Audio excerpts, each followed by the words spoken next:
que miraran esta imagen, en la cual, como ustedes pueden ver, generalmente piensan que los patólogos vemos celulitas azulitas y rosaditas y que generalmente ponemos al final un comentario en el que decimos correlación clínicamente y que básicamente así como que salimos del paso en todo. Bueno, la idea mía es que al final de la charla quizá eso no ocurra con la enfermedad inflamatoria intestinal. No tengo ningún conflicto y le agradezco muchísimo a Sandra, a la doctora Sandra Romero, por haberme invitado a conversar con ustedes como lo ha llamado en este ciclo de conferencias que ustedes tienen.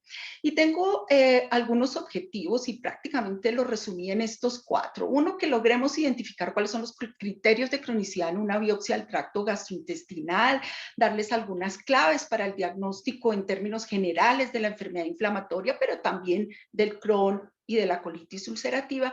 Y al final vamos a reconocer algunos patrones que pueden ser un poquito inusuales y que a veces nos complican un poco la vida cuando hablamos de este tema. Ahora, ¿por qué se ha vuelto tan importante un poco hablar precisamente sobre enfermedad inflamatoria? Es que resulta que recientemente, yo digo recientemente porque en realidad el boom de la enfermedad inflamatoria no es de hace muchos años, pero recientemente eh, tanto la ECO como el Colegio Americano de Gastroenterología, la FDA, todas estas instituciones nos han dado un papel importante en el cual dicen que tanto la ileocolonoscopia o la endoscopia siempre debe ir acompañada de una biopsia. Y vamos a ver en qué momento de este tipo de enfermedades ocurre esto. Entonces uno siempre se pregunta, bueno, entonces, ¿cuál es el rol del patólogo en la enfermedad inflamatoria intestinal? Y en realidad tenemos un rol muy importante. Vamos a hablar tanto en esta ocasión como dentro de 15 días de algunas de ellas, sea en el diagnóstico inicial, en las biopsias de seguimiento, en poder identificar si logramos decir que sea una colitis ulcerativa o una enfermedad de Crohn, hablar si existe displasia o malignidad, diferenciar entre todas las variantes de enfermedad inflamatoria y algo muy importante entre esta gran cantidad de entidades que son igualitas, que se semejan tanto desde el punto de vista clínico como desde el punto de vista microscópico. Y obviamente excluir otras patologías que muchas veces se sobreponen o acompañan o nos dificultan aún más el diagnóstico en la enfermedad inflamatoria intestinal, sea porque las estén acompañando, las estén oscureciendo como tal.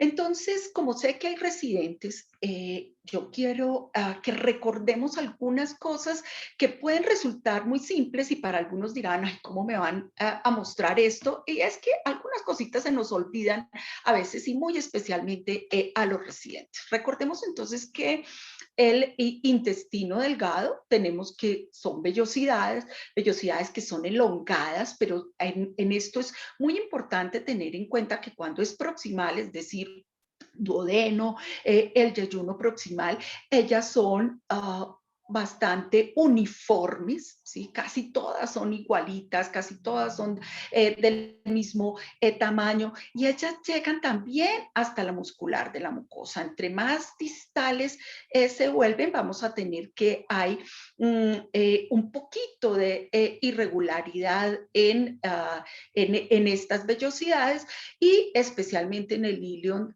distal, que lo veremos posteriormente cuando están cerca a las placas de Peyer. En el colon, entonces la mucosa sí se vuelve plana, y fíjense ustedes que las criptas, las glándulas, son también muy parejitas, son elongadas y llegan aquí hasta la muscular de la mucosa. En cualquiera de estos cortes lo podemos ver. Ellas prácticamente casi todas llegan hasta la muscular de la mucosa. No importa cómo esté el corte, como aquí que no las vemos tan bonitas como en este caso que parecen tubitos de ensayo, pero aquí igualmente ustedes ven que en estas, todas aquí, estas las vemos descansando sobre la muscular de la mucosa. Y una excusa que a veces tenemos es que, es que no puedo decir cómo es la forma de estas glándulas porque no quedó perfectamente orientada. Rara vez nos quedan perfectamente orientadas y a veces el que encontremos una biopsia de intestino delgado así o una de colon así, pues no siempre ocurre porque ya todos sabemos que dependemos mucho de nuestros técnicos y de qué tanto logran orientar bien estas biopsias, lo cual a veces no es muy fácil. Pero cosas que nos ayudan, así sea el corte transversal, son estos bordes. Y fíjense que todas también miran más o menos para el mismo lado, todas son redonditas, pero son bastante semejantes en su forma, en su tamaño, en su orientación. Entonces, esta forma redondita aquí también nos va a ayudar a identificar que esta mucosa puede ser perfectamente normal. Entonces, ya teniendo en cuenta esto, en cuanto a la forma, también hay otras cosas a tener en cuenta y es que siempre vamos a encontrar células inflamatorias en el colon, en el intestino delgado, en el colon derecho usualmente hay un poco más que en el colon izquierdo, un poco más hacia la superficie, como en esta imagen. En el colon izquierdo usualmente lo vemos más clarito, un poco más edematoso, un poco más laxo, este colágeno que está aquí. Y también en el colon izquierdo es factible que encontremos un poquito de cambios en la cripta, un poquito de acortamiento, un poquito de irregularidad. Pero fíjense ustedes que es un poquito, o sea, cual aquí en el borde lo seguimos viendo parejito, no vemos mayor irregularidad, la mayoría de ellas descansan sobre la muscular de la mucosa. Entonces, es bien importante de tener en cuenta también que existen normalmente ese tipo de células, linfocitos, plasmocitos, que puede haber linfocitos intraepiteliales, pero son poquitos. Dice, digamos, lo que está escrito es que más o menos es un linfocito por cada 20 células epiteliales, entonces más o menos en cada puntica de estas criptas vamos a tener 20 células epiteliales y uno ve uno que otro. Yo la verdad jamás los cuento, uno sabe perfectamente cuándo son poquitos linfocitos los que hay dentro del epitelio. En el colon derecho, como dijimos que también había más celularidad en la lámina propia, también puede haber uno que otro más, podemos encontrar de pronto por aquí otro linfocito y sigue siendo normal. ¿Qué si no es normal? ¿Qué si siempre va a ser patológico? Neutrófilos. Nunca encontramos polimorfonucleares neutrófilos intraepiteliales. La mayoría de los autores dicen que tampoco en la lámina propia, pero a veces podemos ver uno que otro. Un neutrófilo ya no lo voy a convertir yo en una colitis aguda o en algo, uno que otro. Luego veremos algunos ejemplos de cuándo le vamos a permitir unos poquitos en la lámina propia, pero los neutrófilos siempre, siempre van a ser patológicos, especialmente cuando están dentro del epitelio o dentro de la luz de las criptas. Ahora, las células de Paneth, pues también sabemos que están en todo el intestino delgado, pero también en el colon derecho y en parte del colon transverso, hasta antecitos del ángulo esplénico del colon transverso, podemos encontrar células de Paneth, poquitas, pero las podemos encontrar. Ellas son basales y las vamos a ver así. Quiero que recuerden esta morfología para lo que les voy a mostrar posteriormente. Ellas son basales y encontramos apenas una que otra agrupada, dos, tres celulitas agrupadas. Respecto a los eosinófilos, también los eosinófilos son prácticamente una charla completa cuando hablamos de eosinófilos en el tracto gastrointestinal, pero uno puede encontrar bastantes, inclusive en el colon derecho y especialmente en las biopsias de ciego en el intestino delgado también podemos encontrar eosinófilos. dentro de este infiltrado normal o usual que encontramos en la lámina propia.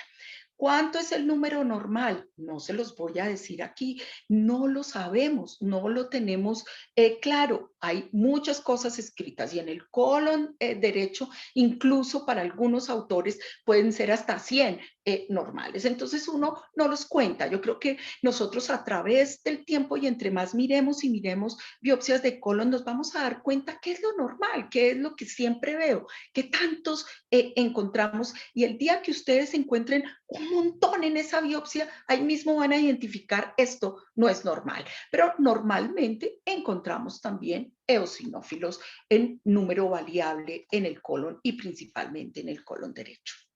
Ahora, ¿qué pasa con los folículos o los agregados linfoides? También pueden existir a lo largo de todo el tracto gastrointestinal, desde el duodeno hasta el recto, que en el intestino delgado y en el ileón terminal se agrupan y se agrupan en las placas de Peyer y lo podemos encontrar y lo vemos súper frecuentemente en las biopsias del ileón terminal. De hecho, muchos de nuestros gastroenterólogos, ellos saben cuándo son las placas de Peyer y uno siempre tiene que recomendarles no me le tome solamente las biopsias a este nivel. ¿Por qué? Porque genera como la tentación, diría yo, de evaluar esto como si fuera inflamación. Entonces, ¿ustedes qué es lo que tienen que ver? Que tenga centros germinales, que vean todo el espectro de los linfocitos, que no vean linfocitos atípicos, que vean la morfología normal. Es muy, muy raro que vayamos a encontrar lesiones de tipo linfoproliferativo en este tipo de biopsias y en estas localizaciones. Digamos, usualmente cuando esto ocurre, tanto la imagen morfológica como la clínica del paciente es muy diferente. Entonces, hay que tener cuidado de no evaluar como inflamación ni tampoco como linfocitosis intraepitelial, y aquí lo señalo con las flechas rojas. Es muy frecuente que cuando uno tiene un folículo linfoide o un agregado linfoide en las criptas vecinas y en el epitelio superficial vecino, al igual que al lado de las placas de Peyer, encontremos linfocitos allí intraepiteliales un poco más notorios, un poco mayor que el número que consideramos normal. Entonces, ¿qué debemos hacer? Alejarnos de este sitio, empezar a evaluar esta mucosa, y estos linfocitos intraepiteliales no los podemos evaluar aquí, sino los vamos a evaluar en la mucosa que está adyacente. Entonces, tener mucho cuidado de no evaluar como inflamación la presencia de placas de Peyer o la frecuencia o la presencia de agregados y de folículos linfoides.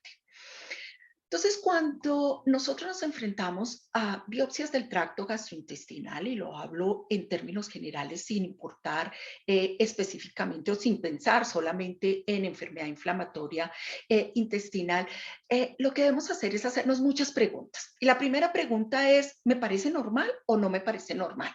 Eso es lo primero. Veo que esta inflamación, esto es colon derecho, veo que esto puede ser en densidad normal, es infiltrado, o si realmente veo que es una mucosa inflamada, qué tipo de inflamación es la que tiene, altera las glándulas, daña la arquitectura glandular. ¿Cómo veo esta inflamación? ¿La veo en un segmento? ¿La veo en todas las biopsias? ¿La veo en todo el espesor de la mucosa que me biopsiaron?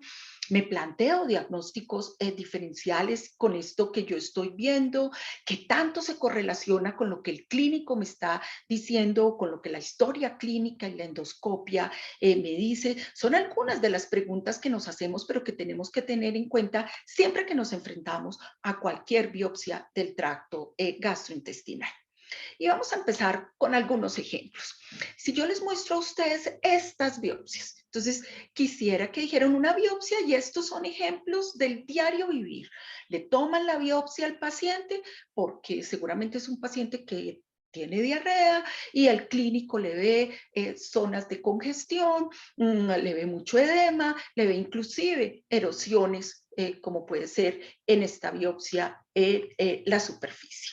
Entonces, si vemos estas biopsias, Yo quisiera que me dijeran cuál es el diagnóstico más frecuente que que utilizan la gran mayoría de los patólogos. Yo me voy a excluir ahí, pero ¿cuál es el diagnóstico que más usamos, que más diagnosticamos? ¿Qué me dicen, Sandra? ¿Cuál es el diagnóstico que más utilizan? La mayoría de los patólogos utilizan el término que yo sé que no se utiliza, pero generalmente dice colitis crónica inespecífica. Ok, Colitis crónica. ¿alguien más ha oído ese diagnóstico? Hola, buenas noches, doctora. Soy Lorena. Sí, ciertamente en líneas generales pudiéramos diagnosticar una colitis crónica leve, cuando en realidad no tiene los verdaderos cambios de cronicidad para hacerlo. Ok, Yo consideraría más edema difuso de la lámina propia, un infiltrado predominantemente superficial, determinar si hay erosiones o quizás una presencia de criptitis pudiera ser, pero no verdaderos criterios de cronicidad. ok, muy bien. Y es cierto, uno se interroga, bueno, le hicieron una biopsia y lo digo porque muchas veces muchos de mis colegas me dicen, pero es que ¿cómo no voy a contestar algo? ¿Cómo no voy a decir el término favorito de colitis crónica leve y colitis crónica inespecífica? Yo tengo una colección de no sé cuántas fotos de este diagnóstico. Entonces es un diagnóstico que usamos mucho y que en realidad preferiblemente no debemos usar. Y no lo debemos usar es básicamente porque si yo le pongo el término colitis, quiere decir que veo inflamación histológica, que estoy segura que hay inflamación histológica. Y si yo le pongo el nombre crónico, quiere decir que evidentemente veo criterios de cronicidad.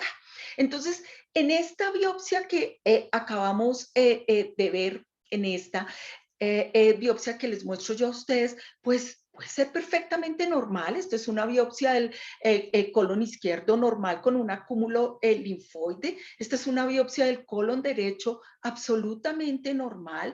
Aquí hay un poquito de erosión del epitelio superficial, edema y congestión. Aquí inclusive puede haber, no se ve muy bien en esta fotografía, pero aquí hay no sé si me creen, aquí por encima del puntico hay un neutrófilo y aquí hay otro neutrófilo metido.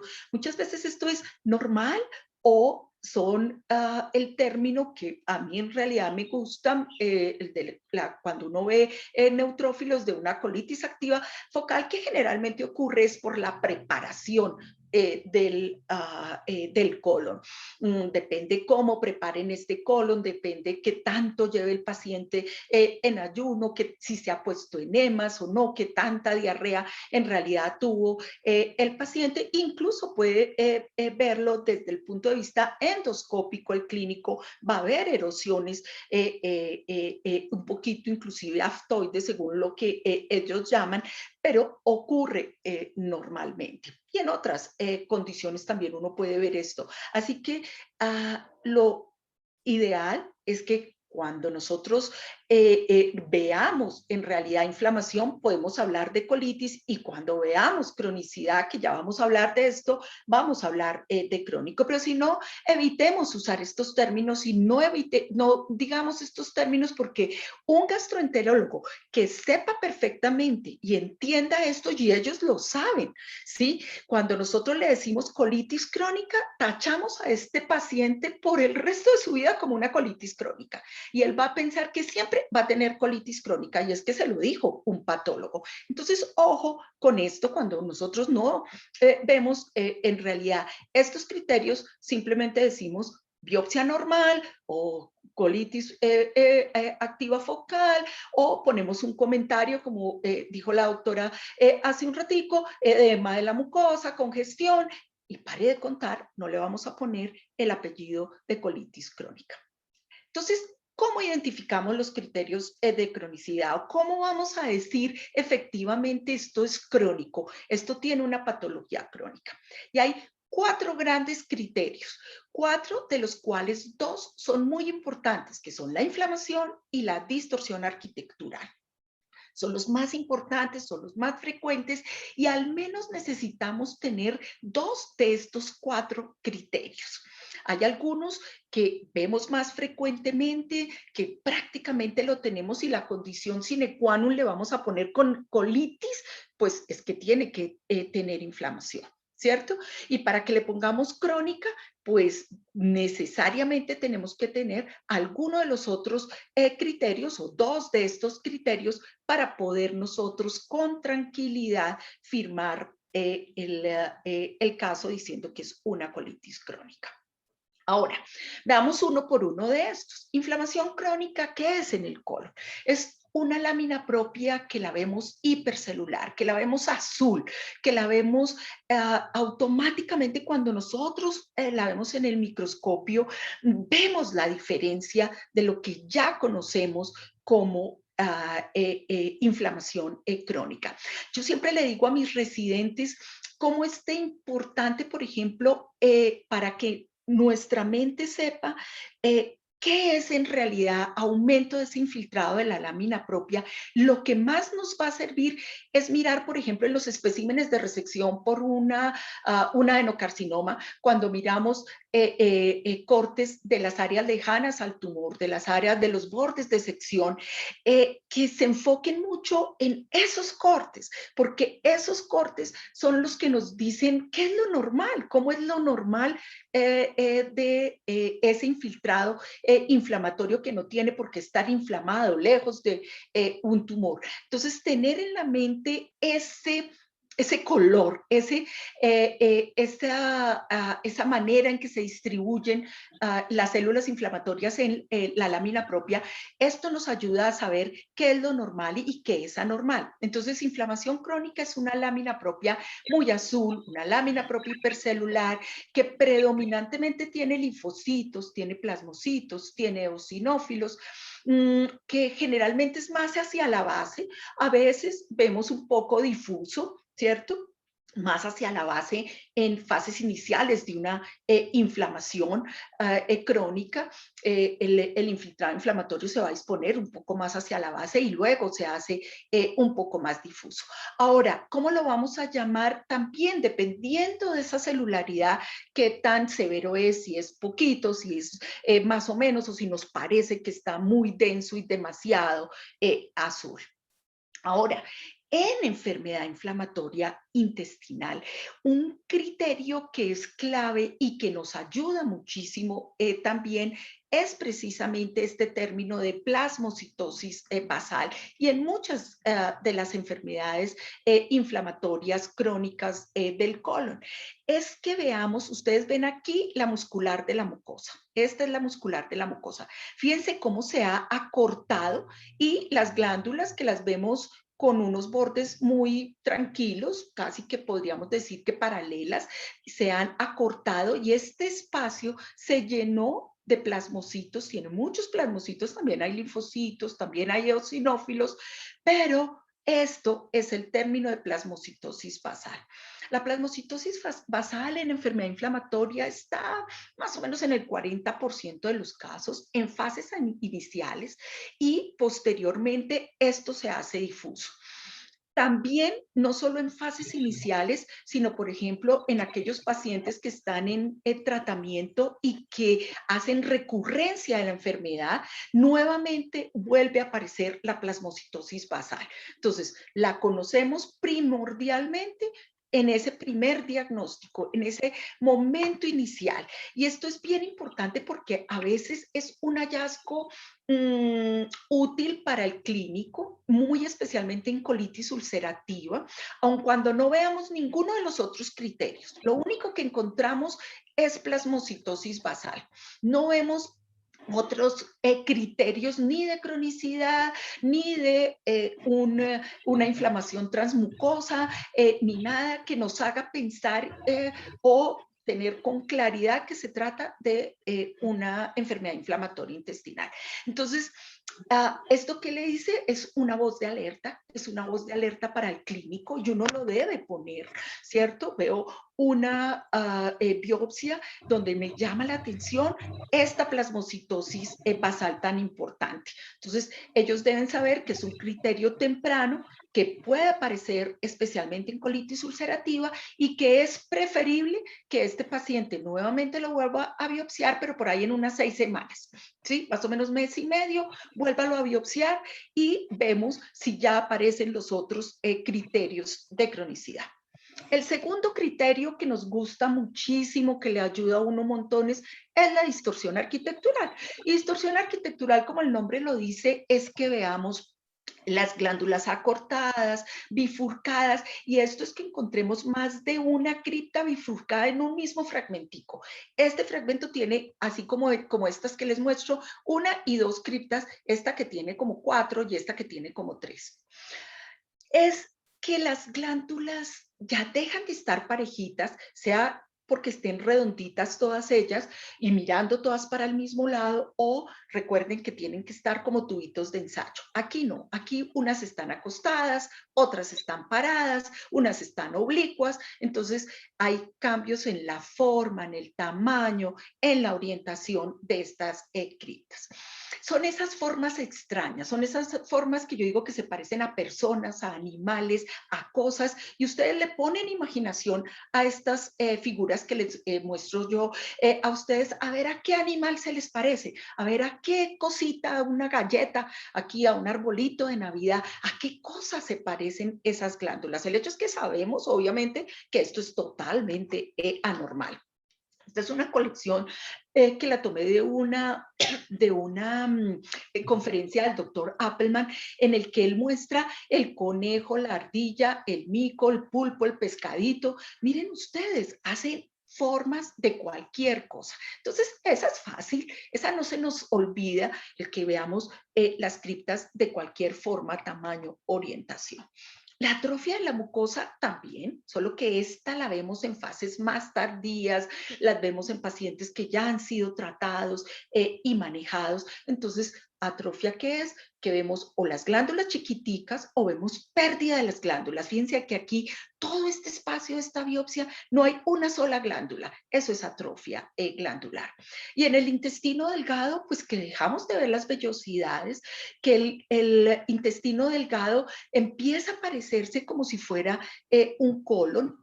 Se aplanan las vellosidades, se ponen ensanchadas, ellas se acortan mucho. Esto también nos va a ayudar. Y esto es colon. Entonces les dije que el intestino delgado se parece al colon y el colon empieza a parecerse al intestino delgado.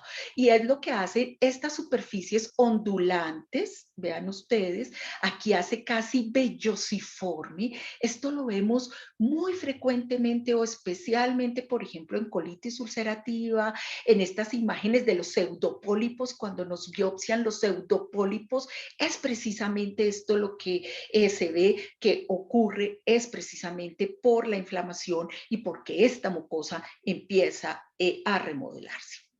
Ahora, el tercer criterio, los cambios metaplásicos, importantísimos y nos ayudan también mucho, así como nos ayudan en cualquier otro sitio. Fíjense ustedes que en cualquier lado, tanto el tracto gastrointestinal como ginecológico, respiratorio, cuando encontramos cambios metaplásicos, que es cambio de una célula madura por otra célula madura, lo que nos está diciendo es aquí ha habido una injuria crónica, que ha habido algo que hace que cambie esta célula. Entonces recordemos que las células de Paneth están en todo el intestino delgado, que pueden estar en el colon ascendente y en parte del colon transverso más o menos hasta aquí. ¿Qué ocurre cuando tenemos en el colon izquierdo y en el recto sigmoide células de Paneth? Y no solamente así poquitas como yo se las mostraba normales, sino que toda la glándula, miren ustedes aquí, toda la glándula está revestida. Mire aquí este montón de células de Paneth. Algunas glándulas se tapizan completamente por estas células de Paneth. Entonces, tanto la metaplasia como la hiperplasia de células de Paneth que encontremos en el colon izquierdo nos está diciendo que es cronicidad. Así ustedes encuentren una sola, no tiene por qué estar. Entonces, esta solita implica cronicidad. y nos va a ayudar muchísimo.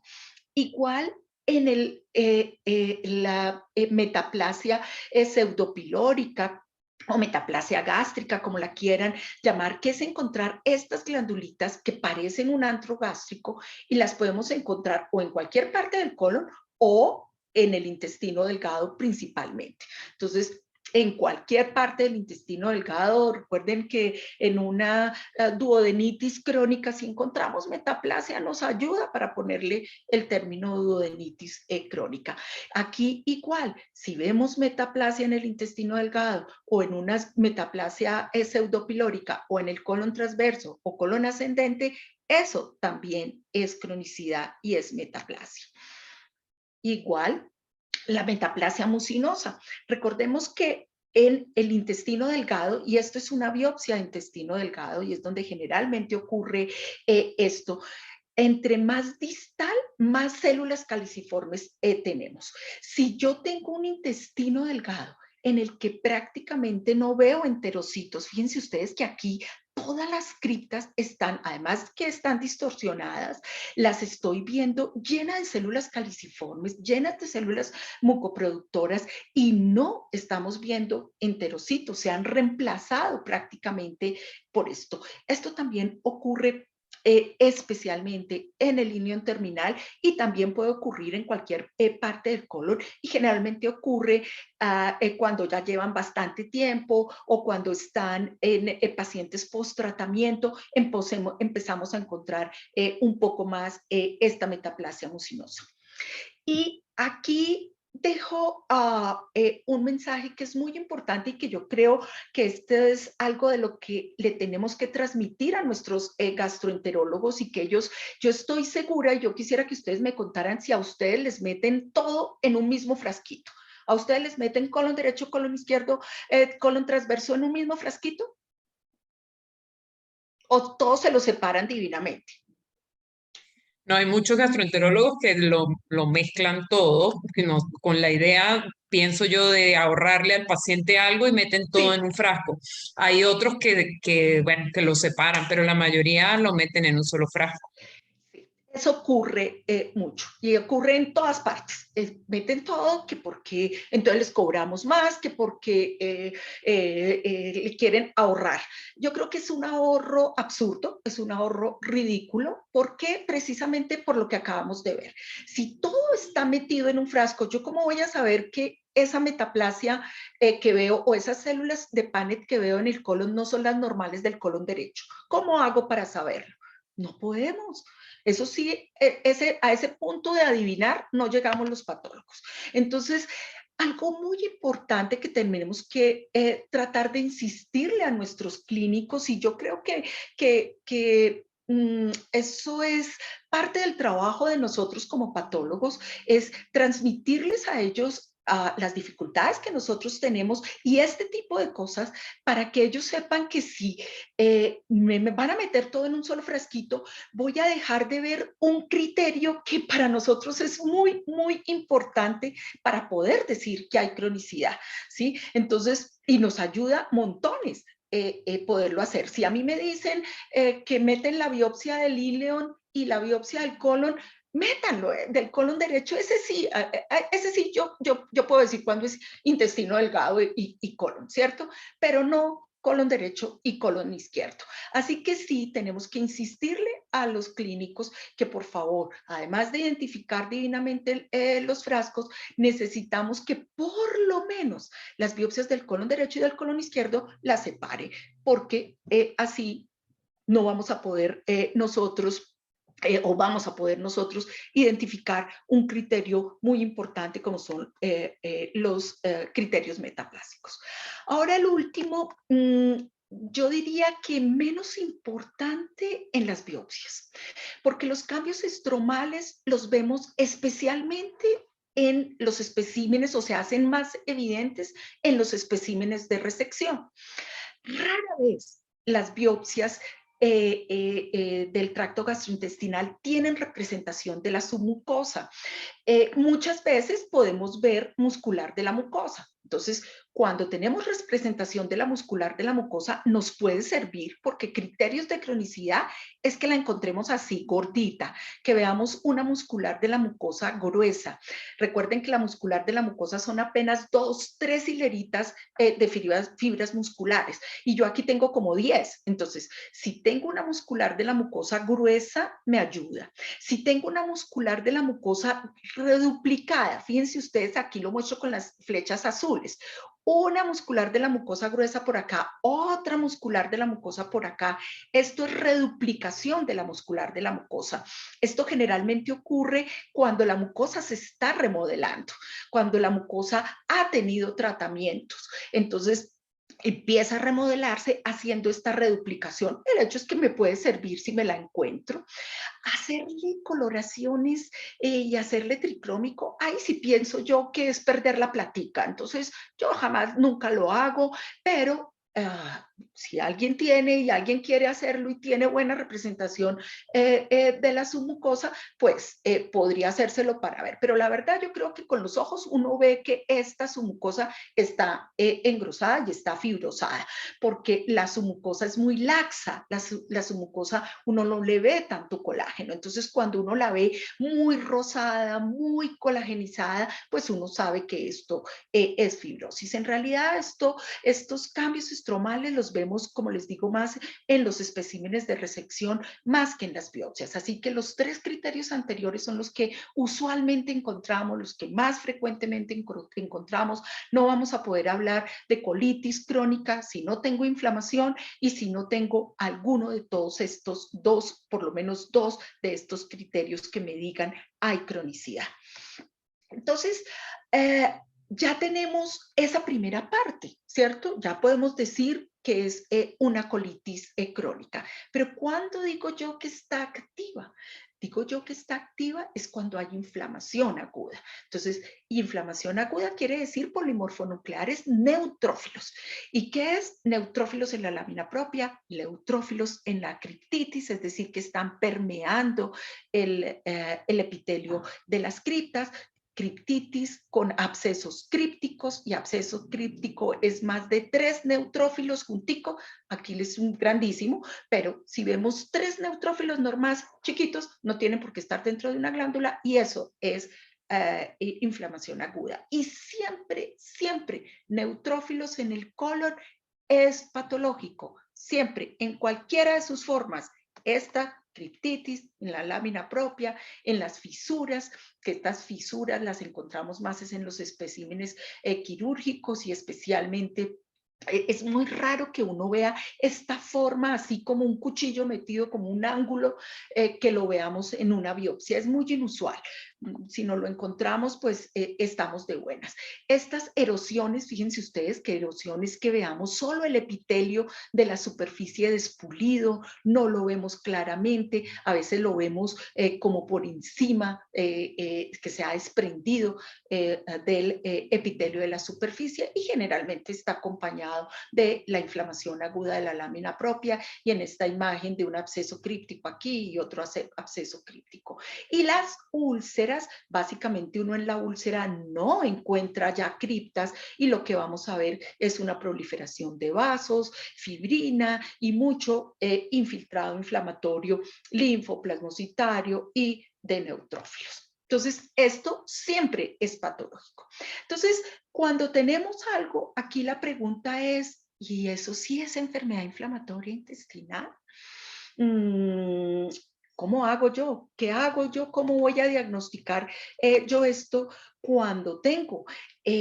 Y en una biopsia podemos diferenciar entre colitis ulcerativa y en enfermedad de Crohn. Esa es la pregunta que nos hacen siempre los clínicos. ¿Qué creen ustedes? ¿Lo podemos hacer en una biopsia? Con esto que les acabo de mostrar yo a ustedes, podemos decir, ¿es colitis ulcerativa? ¿Es enfermedad de Crohn con tranquilidad? ¿Qué creen? ¿O necesito tener toda la pieza quirúrgica? ¿Qué creen? ¿Qué les decimos a nuestros clínicos? Doctora, yo pienso que es fundamental la información clínica que ellos nos puedan aportar. en cuanto a la evaluación de las biopsias endoscópicas para poder considerar uno u otro diagnóstico?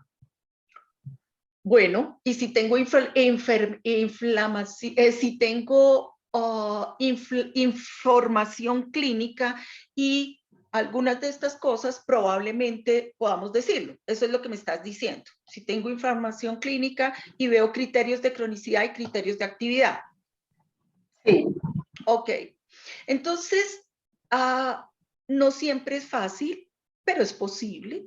Y definitivamente la mejor oportunidad es esa biopsia inicial. Es esa biopsia del diagnóstico. Es esa biopsia en la cual el clínico quiere confirmar que es una enfermedad inflamatoria. Ahora, hay unas características que como la doctora nos decía en este momento, son importantes y hay unas características que sí nos van a ayudar mucho. En la colitis ulcerativa, el compromiso del recto sigmoide prácticamente es casi que una ley que no existe colitis ulcerativa sin proctitis. Y de hecho ocurre el compromiso del el recto sigmoide exclusivo solo en casi el 50% de los casos. Y en otro 40% de los casos, es decir, en el 90% de los casos vamos a tener el resto, tanto el colon, el colon derecho comprometido, se nos suma, es decir, ya tenemos que en el 90% de los casos vamos a tener compromiso del recto sigmoide. Solo pancolitis puede haber hasta en el 20% de los casos de colitis ulcerativa y fíjense ustedes que inclusive con ileitis por rebosamiento. Luego hablaremos un poquito de esto. Ahora, características importantes en la colitis ulcerativa que es de distal a proximal. Que si conozco biopsias previas, maravilloso porque las puedo comparar. Mientras que en la enfermedad de Crohn, fíjense ustedes que el compromiso exclusivo del intestino delgado es hasta en el 40% de los casos y del colon e intestino delgado más o menos en la mitad de los casos. Es raro, es menos frecuente el compromiso, el Crohn colónico exclusivo. Y aquí una clave, este Crohn colónico sí, pero sin compromiso rectal. ¿Sí? Fíjese que el compromiso rectal aquí es fundamental en la colitis ulcerativa. Ahora, que el Crohn tiene más compromiso anal y perianal, que hace otro tipo de lesiones como estenosis, fístulas, fisuras. Las imágenes diagnósticas nos van a ayudar montones para el diagnóstico de la enfermedad de Crohn, que no es una enfermedad difusa, sino es una enfermedad a parches o en saltos, que puede comprometer desde la boca hasta el ano, y es mucho más frecuente el compromiso extraileal en la enfermedad de Crohn. En cambio, el compromiso extracolónico en la colitis ulcerativa es inusual. Para algunos no existe, para otros sí, piensan que sí existe, pero es mucho más raro que lo tengamos. Entonces, hay unas características clásicas, ¿cierto? Que si uno las conoce y si nosotros sabemos y si el clínico nos está diciendo, mire, la imagen que yo veo es una imagen de un compromiso difuso, veo todo el colon inflamado o el compromiso del recto sigmoide es franco, pues muy probablemente estamos tanto para el clínico como para nosotros enfrentados ante una colitis ulcerativa. En cambio, si ellos nos dicen, no, es un patrón muy en empedrado, es un patrón que está a parches, tiene áreas completamente sanas, pues probablemente nos vamos a ir un poco más hacia este lado. Es muy raro, ¿sí? Que en una colitis ulcerativa tengamos compromiso transmural, que tengamos una mucosa en empedrado. Esto es muy raro, es muy inusual.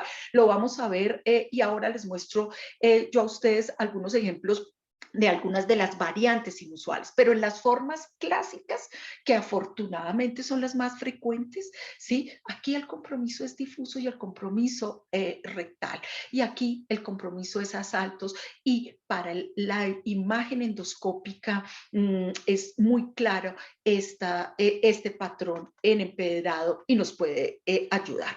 Ahora que también existen unas características clínicas y algunas características de la respuesta al tratamiento o en los pacientes quirúrgicos en que sabemos que le han hecho una u otra colectomía, que nos va a ayudar a poder identificar que sea una colitis ulcerativa o una enfermedad de Crohn. Que muchas veces nuestro papel es tan importante para poder identificar esto cuando, por ejemplo, desde el punto de vista clínico no es muy claro. Si nosotros le podemos ayudar al clínico es fundamental cuando es un tratamiento quirúrgico, porque es totalmente diferente el tipo de colectomía que le hacen a un paciente con colitis ulcerativa que a un paciente con enfermedad de Crohn. A un paciente con enfermedad de Crohn jamás le hacen una bolsa en J, o si se la hacen, mejor dicho, sabemos que esto le va a recurrir, que esto es una tragedia total en este paciente. Entonces el clínico, claro que sí necesita saber con anterioridad, especialmente los cirujanos colorectales, si podemos orientarnos hacia una colitis ulcerativa o hacia una enfermedad de Crohn. Y veamos otras claves que es la idea de esta charla. Entonces, ya vimos que el Crohn, característico hilo intestino delgado. Si este clínico sospecha un Crohn, para mí es un sacrilegio que no le haga biopsias del intestino delgado. Es que sí o sí tiene que hacer biopsias del intestino delgado, no por el hecho de que no le vea inflamación, que no le vi ileitis y no le tomé. Por Dios, si le metió el endoscopio hasta el ilion terminal, hágale biopsias, aun cuando para él visiblemente le parezca normal, ¿sí? Porque es precisamente en esas biopsias en las que al clínico le parece normal, en las que nosotros como patólogos sí podemos encontrar cosas. Y en la enfermedad de Crohn, quiero que miren ustedes muy bien este fragmentico. Fíjense ustedes que este es un solo fragmento de biopsia de intestino delgado, que ya vemos unas vellosidades raras, acortadas. Este pedazo de intestino delgado está muy plano, pero fíjense ustedes que aquí no veo casi inflamación. ¿Sí ven que se ve clarito? Y miren este pedazo, está más azul y más inflamado. O en estas biopsias, miren ustedes este pedacito. Si ven ustedes un pedacito mismo de biopsia, la mitad inflamada y la otra mitad no inflamada. Todo este pedazo está ulcerado, todo este pedazo tiene inflamación aquí, aquí no mucho. Aquí es un pedazo que está prácticamente normal y aquí tiene inflamación. Entonces, si el clínico únicamente le toma la biopsia a la úlcera, lo único que nosotros vamos a poder decir es úlcera, ¿cierto? No le vamos a poder decir absolutamente nada más, material de úlcera. Entonces, el error más grande que puede cometer un clínico, ¿sí? Es tomarle únicamente a la lesión que vea. Entonces, en Crohn, y si hay la mínima sospecha de enfermedad de Crohn, siempre tienen que biopsiar intestino delgado. ¿Por qué? Porque puede tener hasta en el 70% de los casos compromiso inflamatorio, ¿sí? Y el que veamos este compromiso a parches en un mismo fragmento, o podemos tener todo este fragmento inflamado y todo un fragmento normal, eso también nos puede pasar, pero eso nos va a ayudar muchísimo, ¿sí? Ahora, que si además de todo tenemos la información clínica en que le ven una zona de estrechez, que radiológicamente ven engrosamiento de la pared, pues muchísimo mejor para nosotros. En la enfermedad de Crohn, característicamente uno, cuando compromete el colon, no ve tanta alteración arquitectural. La hay, pero no tanto. En el ilion terminal sí encontramos alteración de las vellosidades. Entonces es clave que encontremos esta alteración de las vellosidades. Pero como les decía, hay fragmentos normales y hay fragmentos inflamados. Entonces, característicamente tenemos inflamación Transmural lo vamos a saber por imágenes, lo vamos a saber si han biopsiado, han tomado biopsia con representación su mucosa. Generalmente la inflamación atraviesa esta muscular de la mucosa y llega hasta la submucosa y esto nos puede ayudar. La metaplasia, si encontramos metaplasia pseudopilórica, mire aquí las glandulitas del intestino y esto, metaplasia pseudopilórica o la metaplasia mucinosa, nos va a ayudar. Ahora, granulomas, cuando nos encontramos esta imagen, estos granulomas redonditos, hasta bonitos, ¡ay! Casi que gritamos, aleluya, qué maravilla, me salieron los granulomas, que generalmente en la enfermedad de Crohn son bonitos, son redonditos, son de células epitelioides, no tienen necrosis, pueden tener células gigantes, eso sí, también pueden tener alito de linfocitos. ¿Cuál es el problema? El problema es que no las encontramos tan frecuente en las biopsias. En los adultos se encuentran más o menos en una tercera parte de los casos. En los niños es más frecuente, en los niños se encuentran hasta en el 40-50% de los casos y se ven más en los especímenes quirúrgicos y más en los especímenes quirúrgicos si los superseriamos, si les hacemos montones de cortes podemos encontrarlos. Entonces, si nos encontramos los granulomas, y además tenemos otros criterios de cronicidad porque la inflamación granulomatosa también es signo de una inflamación crónica. O sea, aquí también nos va a ayudar si dentro del componente inflamatorio hay presencia de granulomas. Ahora, siempre uno se pregunta y nos preguntamos y los preguntamos en nuestros países, porque en nuestros países tenemos tuberculosis, en nuestros países tenemos enfermedades infecciosas que pueden producir granulomas. Debemos hacerle coloraciones especiales y descartar, hacerle el Silnilsen, Igomori, Grolco, otros. Yo les diría a ustedes, todo depende de lo que estamos viendo. Si tenemos un cuadro que muy característicamente nos parece un Crohn, yo diría que sobran. Si existe mucha duda, tanto desde el punto de vista clínico, es muy difícil que en nuestro medio el clínico quede tranquilo sin que le hagamos coloraciones. La verdad es que casi siempre salen negativas y el hecho de que sean negativas pues no quiere decir que no lo sean, ¿cierto? O que lo descartemos por completo una infecciosa. Entonces, yo diría, si tenemos un paciente con un cuadro clínico que nos parece Crohn, unas imágenes que parece Crohn, unos criterios morfológicos como los que acabamos de ver, que nos parecen Crohn, pues sobran las coloraciones. Distinto si vemos unos granulomas irregulares, granulomas confluentes, granulomas con necrosis, sí o sí tenemos que hacer coloraciones y sí, o si es un paciente comprometido sistémicamente o si es un paciente que tiene historia de una enfermedad granulomatosa, pues seguramente va a tener que hacer otros estudios adicionales. En la enfermedad de Crohn, los clínicos generalmente les gusta hacer biopsias también del duodeno, del yeyuno proximal, biopsias de esófago, de colon y del estómago, y podemos encontrar también, por ejemplo, granulomas, o podemos encontrar unas esofagitis muy erosivas con formación de abscesos. Podemos encontrar compromiso del duodeno, también con aplanamiento, con aumento del infiltrado inflamatorio. Bueno, nos ayuda.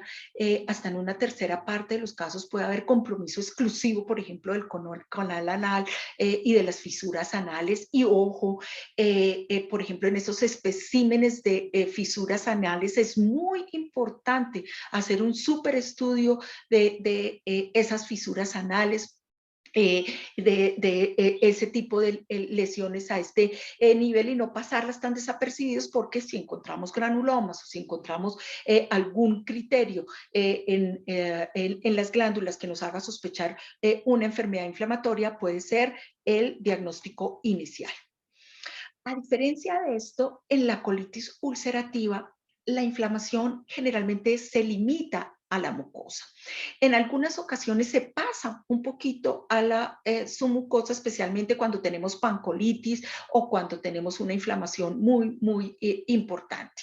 En la colitis ulcerativa, además de esto, prácticamente todos los fragmentos están inflamados, todos los fragmentos de todos los niveles, algunos más que otros, algunos ulcerados, algunos con fisuras, algunos con erosiones, pero todos están inflamados. Entonces, cuando vemos que no vemos un solo pedacito que no tenga compromiso, vamos a pensar, esto muy probablemente es más una colitis ulcerativa. En la colitis ulcerativa hay más daño crítico, es donde más encontramos cambios en la forma, en la arquitectura. Recuerden ustedes lo de la proctitis, es que prácticamente no existe si no hay inflamación del recto sigmoide. Ahí sí pensemos en otro tipo de patología o en una variante. Entonces, mayor alteración arquitectural, algunas de estas imágenes ya se las he mostrado.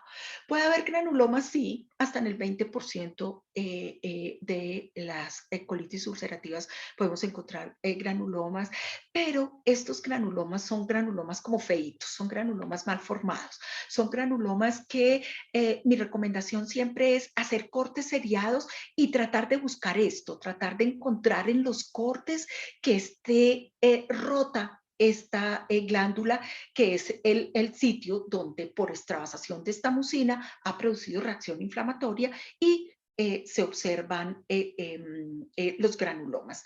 Es más frecuente encontrar células gigantes en los granulomas de la colitis ulcerativa que en la enfermedad de Crohn.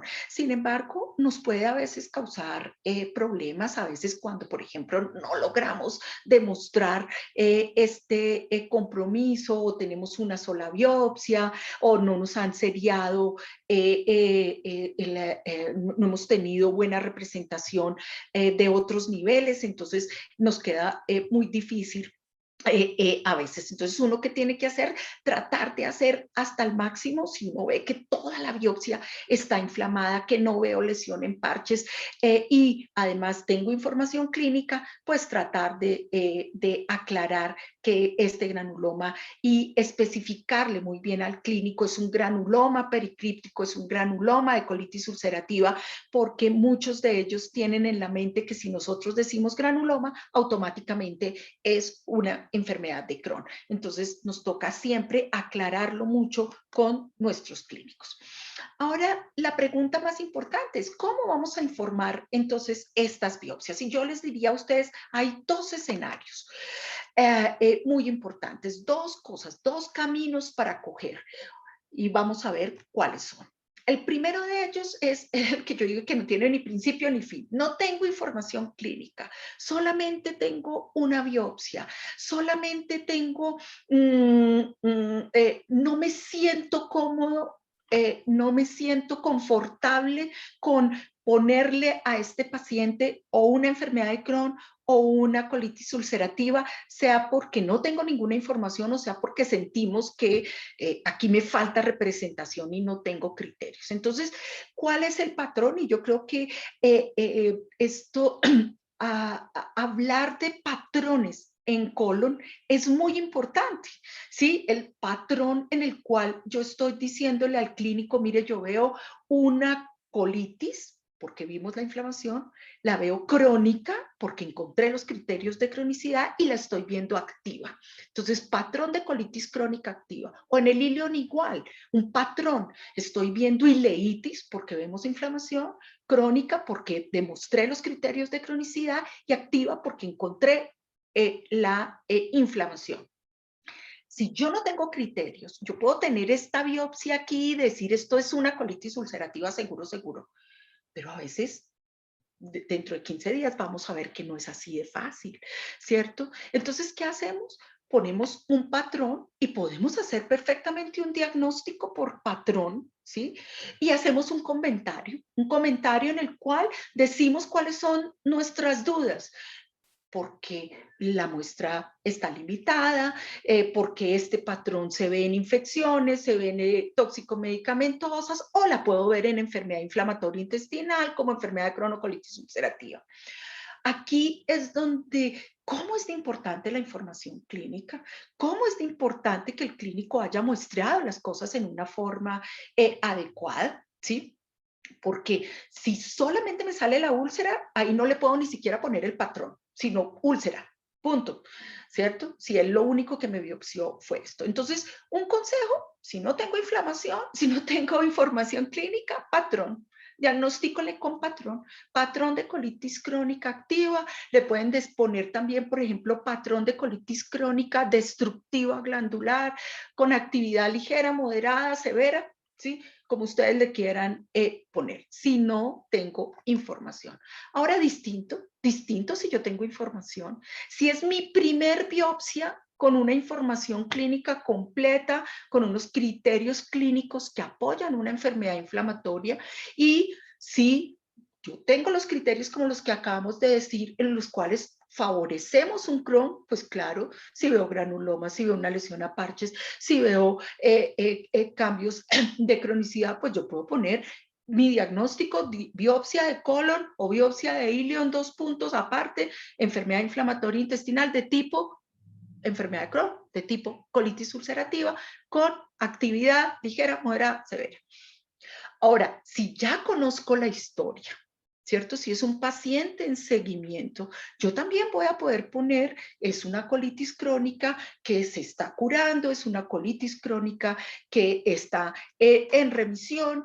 Y es que recuerden ustedes que la mucosa en curación es esta mucosa que uno ve que se está remodelando, que está cambiando. Es una mucosa en la que generalmente ustedes todavía encuentran o algo de inflamación crónica o algo de distorsión arquitectural, pero no hay actividad. Entonces, es una colitis crónica, pero está inactiva o está quiescente, como les guste más el término, cualquiera de los dos sirven.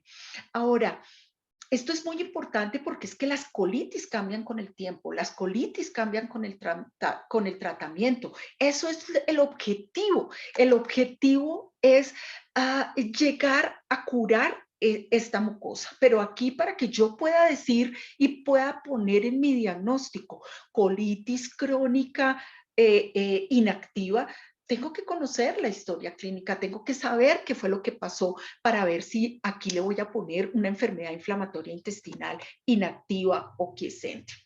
El objetivo, como les digo, es que la mucosa se cure. Ahora, para que la mucosa haya una curación completa y entre en remisión completo, esto no ocurre sino en la tercera parte de los casos que están recibiendo tratamiento y que mejoran y responden al tratamiento, ¿sí? Una mucosa que esté cambiando, ¿cierto?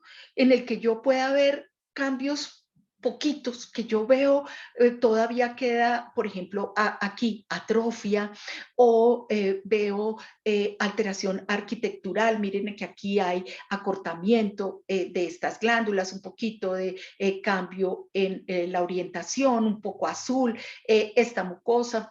Aquí vemos mucho moco, si me dicen que esto es ilion terminal, por ejemplo, entonces yo diría, está demasiado, no veo enterocitos. Esta mucosa está cambiando, esta mucosa está remodelando, pero no la veo activa. Entonces, en el ilion igual, no hay actividad, hay algo de distorsión, puede persistir inclusive el aplanamiento, hiperplasia mucinosa, bueno, es un patrón de ileitis crónica, pero está inactiva. Entonces, aquí el objetivo es llegar a que esa mucosa se cure. Y entonces, ay, perdónenme que me salté una cosa importante para decirles aquí, y es que cuando hablamos de remisión histológica, hablamos de remisión histológica cuando la mucosa está normal. Usted le toma una biopsia y le dicen, este es un paciente con enfermedad inflamatoria que está en tratamiento, y yo veo una mucosa perfectamente normal, ¿sí? Entonces, aquí, ¿qué podemos poner? Biopsia de colon normal, pero vamos a poner que es una enfermedad inflamatoria intestinal en remisión histológica. ¿Por qué? Porque conocemos la historia de este paciente, conocemos que este paciente, y he mirado las biopsias anteriores, por ejemplo, cuando tenemos la fortuna de que a todos nos lleguen las biopsias de antes y las del tratamiento y las de después. ¿Sí? No sé muy bien cómo es en su país, y unas veces se lo toman en un lado y otras veces le llega a otro patólogo y otras veces le llega a otro patólogo, pues eso es un desastre porque no conocemos esa historia. O cuando hablo de inactivo aquiescente, cuando puedo ver cambios de cronicidad todavía, pero no hay actividad. Entonces, son dos criterios muy importantes a los cuales uno en las biopsias de seguimiento siempre debemos decir. Y en todas las biopsias de enfermedad inflamatoria, estos son los tres diagnósticos que debemos hacer. O es una enfermedad inflamatoria activa, o es quiescente, o es una enfermedad inflamatoria que ya está en remisión histológica. Bueno, entonces, existen más de 100, créanme, 100 tablas, escalas de graduación. Utilicen con la que ustedes se sientan más cómodos, con la que sus clínicos se sientan más cómodos. La verdad, me lo han enseñado mis profesores, lo hago yo. Utilizo lo que es más fácil, es lo que veo. Es decir, si veo mucha inflamación, si veo úlcera, siempre que vean úlcera es severo, o poquita, o más o menos. ¿Cuándo usar estas escalas? Sea la de GEOVES, que vean ustedes, es ponerle un montón de numeritos, si no hay anomalías, si hay anomalías, si hay inflamación, si hay erosión, si hay destrucción clínica. Fíjense que son los mismos criterios que vimos, y a cada cosa, dependiendo de qué tanto le ponen un criterio. Tiene mucha confiabilidad cuando es el mismo evaluador, pero muy poca cuando es evaluador, y eso ocurre con nosotros los patólogos. O sea, dicen que los patólogos somos pues lo más confiable de este mundo y lo más objetivos y lo más, pongan a dos patólogos en un mismo microscopio y a uno le parece ligero y al otro le parece moderado. En el único que no nos equivocamos es en el severo, cuando está ulcerado, ¿cierto? Entonces siempre úlcera va a ser severa. Estas es otra que es un poquito simplificada, pero fíjense que es simplificada, pero la complican porque multiplican cada score y le dan a la inflamación crónica, lo multiplican por 1, si hay neutrófilos en la lámina propia por 2, si hay en el epitelio por 3, y si hay ulceraciones o úlceras por 5, es decir, severo por 5. Aquí también ha tenido buena correlación intraobservador, pero no interobservador, y deja de ser fácil y utilizable, es como por lo complicado que se pone. Con el criterio de Nancy, este tal vez es uno de los más simples de hacer, y es básicamente lo mismo en la inflamación crónica, decir que tanta se ve, si el infiltrado es bastante o si no lo hay en la inflamación aguda, y nuevamente la ulceración, que siempre va a ser una actividad severa. Y de hecho esa peor característica es la que va a determinar el criterio final de estos índices. Ahora, esta, que es la más simple, es de las que mejor correlación ha dado, tanto inter como intraobservador. Sin embargo, la recomendación es, nosotros somos los que acostumbramos a nuestros clínicos dependiendo de cómo demos la información. Entonces, generalmente yo lo que hago es decirles, tiene inflamación leve, es una inflamación moderada o es una inflamación severa. Por ejemplo, si lo que estoy viendo son úlceras, o si hay úlcera en algún momento. ¿Cuándo usarlo? Cuando estamos haciendo un trabajo de investigación, cuando estamos haciendo un proyecto, cuando a nuestro residente quiere hacer un trabajo de esto y tenemos que calificarle, bueno, los criterios los ponemos nosotros. Entonces nosotros somos los que vamos a decir, mire, es grado 0 si no veo nada de inflamación, si no encuentro ni un solo neutrófilo. Si veo hasta 5, le pongo leve; si veo hasta 10, le pongo moderado; si veo más de 10, le pongo severo. Ustedes ponen, como les digo, hay más de 100. índice. Esto quiere decir que nadie se ha puesto de acuerdo, que los patólogos no nos hemos puesto de acuerdo y que utilice el que ustedes se acostumbren, el que sus clínicos hagan, con el que se siente más cómodo. No es rígido y es básicamente lo que sea mejor para el grupo con el que ustedes y el que el grupo decida manejar.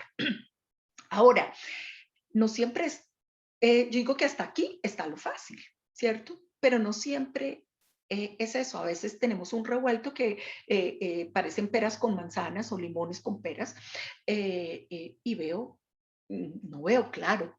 Entonces, ¿qué hacemos? Y les voy a dar unos ejemplos. Esto es una biopsia del ilion terminal, ¿cierto? Donde veo algo de alteración arquitectural y aquí uno piensa, y le tomaron solamente biopsia de ahí, del ilion. Entonces, uno se hace muchas preguntas. Si ustedes tienen solo esto, ¿le van a poner de una vez enfermedad de Crohn? ¿O piensan, oiga, de pronto esto puede ser una ileitis por rebosamiento en un paciente, por ejemplo, que tenga una colitis ulcerativa? ¿O será otra cosa? ¿Qué creen ustedes con estas biopsias? Con estas biopsias. Ilion que le tomó el paciente, ilion terminal y no sabemos más. Entonces, si yo tengo solo esto, ¿puedo decir con certeza un diagnóstico o esto me va a plantear más cosas? ¿Qué creen? ¿Fácil o ya la puse difícil? Ya la cosa se puso más difícil.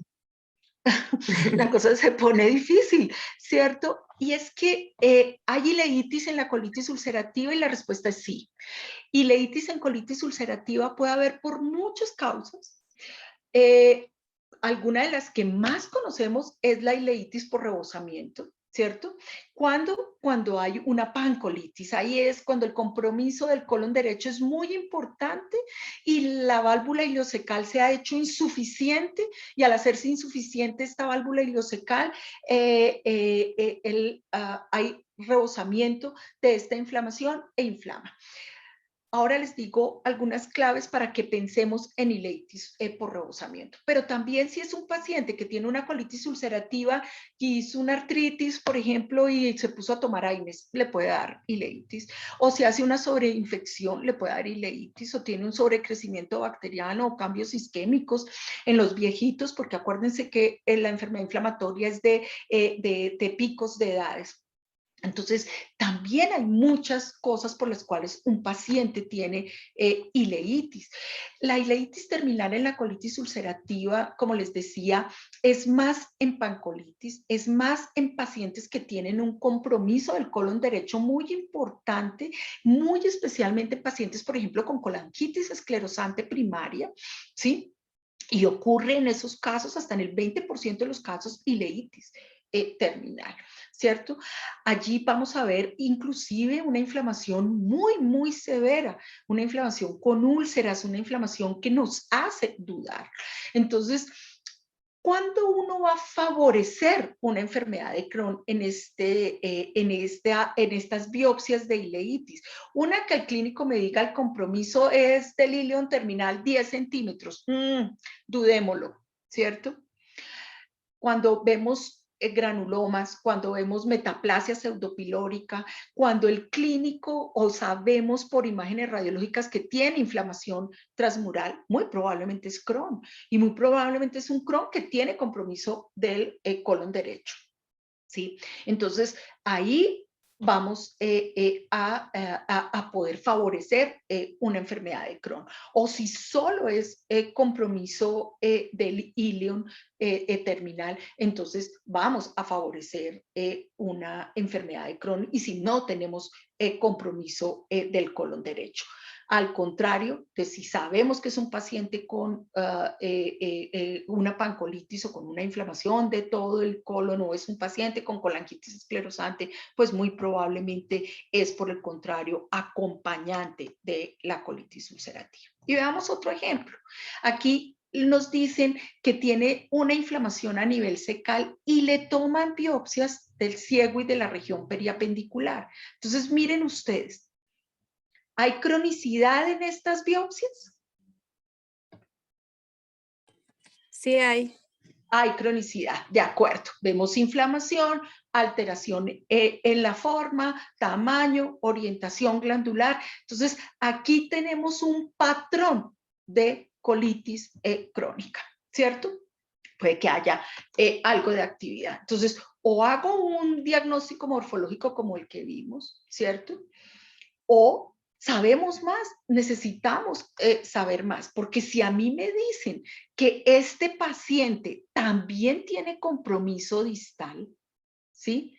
Y compromiso distal del recto sigmoide donde yo veo esto, ¿cierto? Donde veo criptitis, inflamación, abscesos crípticos. Estas son las del ciego, estas son las del recto sigmoide, incluso aquí un granuloma mal formado, pericríptico. Entonces, ¿qué creo? ¿Crohn o colitis ulcerativa? ¿Qué creen ustedes? Por los hallazgos de las microfotografías y sobre todo el granuloma pericrítico, una colitis ulcerativa. Ok, pero mira que el compromiso es segmentario, entonces, ¿qué hago? ¿Qué le voy a decir? ¿Me pienso en que puede ser Crohn? Por ser parchado podría ser un Crohn, pero los granulomas pericríticos suelen ser de la colitis ulcerativa. Uno, eso que nos ayuda, y otro, que hay una forma de colitis ulcerativa que es lo que se conoce como el parche secal, ¿cierto? Entonces, acuérdense lo que les dije antes.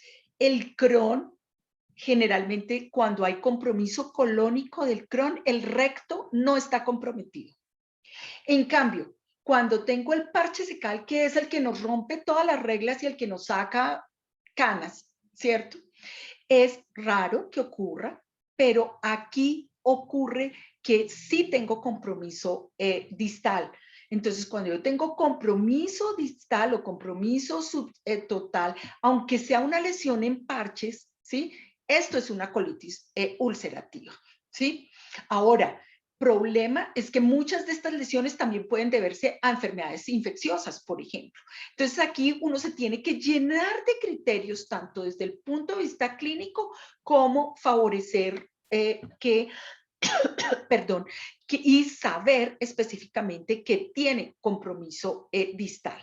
Entonces, si tiene compromiso distal y además este parche secal, perfectamente puede ser una colitis ulcerativa y no implica que sea una enfermedad de Crohn. Nuevamente, nos acogemos a todo lo que ya sabemos y a una historia clínica que va a ser muy importante. El compromiso de la colitis, segmentario de la colitis ulcerativa no es frecuente, pero ocurre y ocurre específicamente con el parche secal, con la ileitis, el compromiso ileal por retrolavado, que también ocurre cuando hay mucha inflamación secal. Y siempre nos va a plantear diagnóstico diferencial con enfermedad de Crohn. Pero algo muy importante a tener en cuenta es que no por eso vamos a cambiar el diagnóstico. Si nosotros tenemos clarísimo compromiso distal, ¿sí? Así tenga un parche secal y compromiso distal rectosigmoide, hay proctitis franca, o un paciente, por ejemplo, con una pancolitis y con compromiso ileal, pues no le voy a poner Crohn simplemente por el hecho de tener compromiso ileal. Espero que esto haya quedado claro. Ahora, es básicamente lo mismo que les estoy diciendo, ven inflamación de todo el colon, pero el recto normal, ¿sí? Pero le parece una pancolitis al clínico. Entonces, aquí es nuevamente nos plantea, brutas, la doctora Rocío acaba de decir que si el recto está normal, esto ya no es una colitis ulcerativa. Claro, me plantea, ¿será una infección? ¿Será que es una colitis ulcerativa tratada? Siempre voy a tener que pensar en enfermedad de Crohn. También tengo que pensar si es, por ejemplo, una colitis por medicamentos. ¿Necesitamos más datos clínicos? Probablemente sí. ¿Cuándo vemos preservación rectal en enfermedad inflamatoria? Lo repito, en Crohn, ¿cierto? Pero en Crohn, en el cual me están diciendo, sí, vemos una enfermedad segmentaria, el clínico ve claramente una apariencia en empedrado. ¿Cuándo la vemos en colitis ulcerativa? En colitis ulcerativa es rara, pero los niños, por ejemplo, hasta el 40% de los niños, ¿sí?, se presentan con preservación rectal en una colitis ulcerativa. ¿Qué es lo que pasa? Que a veces es un compromiso rectal que para el clínico, él dice, endoscópicamente no le veo inflamación y no le toma biopsia.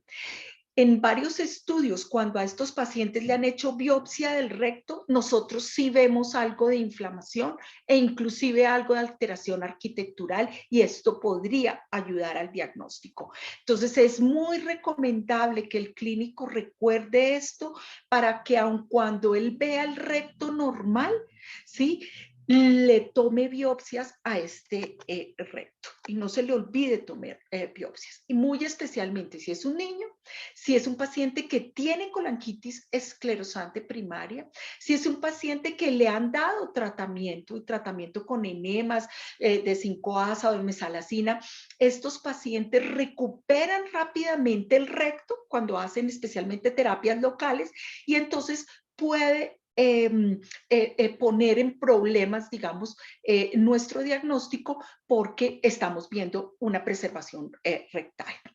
Sí, o mínima inflamación, o no la vemos, o no la ve el clínico y no le tomó biopsias. Y en colitis fulminantes, por ejemplo, hay colitis fulminante, de hecho es un factor de riesgo para que hagan una colectomía de urgencia y no se ve mayor inflamación rectal. Esto de hecho es un espécimen quirúrgico de un paciente con una colitis fulminante que aparentemente tenía preservación rectal.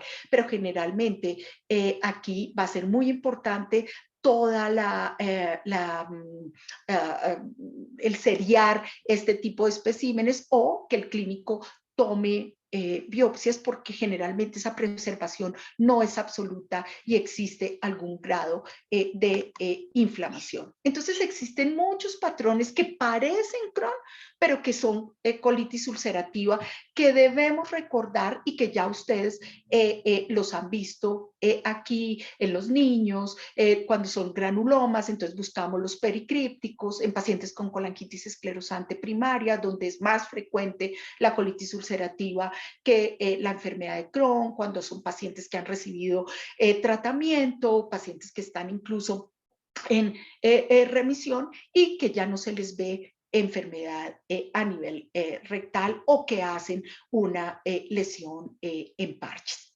Entonces, aun cuando algunos piensan que nosotros tenemos toda la verdad y piensan que con que únicamente pongamos nuestra lámina, nosotros vamos a sacar diagnóstico, yo a veces le digo y pongo esto, esta bolita mágica, porque es precisamente lo que le hago, y tengo una bolita mágica al lado del microscopio, y cuando él llega al clínico a preguntar y no me ha contado nada, le digo: un momentico, voy a mirar la bola mágica a ver si me dice algo, porque la lámina no nos va a decir todo.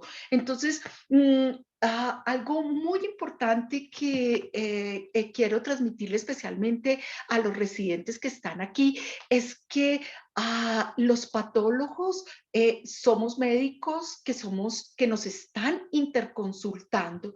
Así que cuando a nosotros nos interconsultan con un pedacito de tejido, a mí me da mucha rabia cuando dicen: ay, es que como ustedes no ven pacientes. Claro que sí, nosotros vemos el paciente y vemos las células del paciente y vemos un tejido en un momento de su vida. Entonces, nos generan un montón de interrogantes, y espero no haber dejado tantos interrogantes, sino por el contrario, haber despejado mucho. Pero definitivamente el papel nuestro, el papel del patólogo, es simplemente ser parte del equipo para tratar a nuestros pacientes. Entonces nosotros somos uno de estos, no hay uno más importante ni uno menos importante. Todos aquí somos importantes: el internista, el endoscopista, el cirujano coloproctólogo, el nutricionista, el psicólogo, el psiquiatra. Todos ellos son súper importantes en el manejo del paciente con enfermedad inflamatoria intestinal.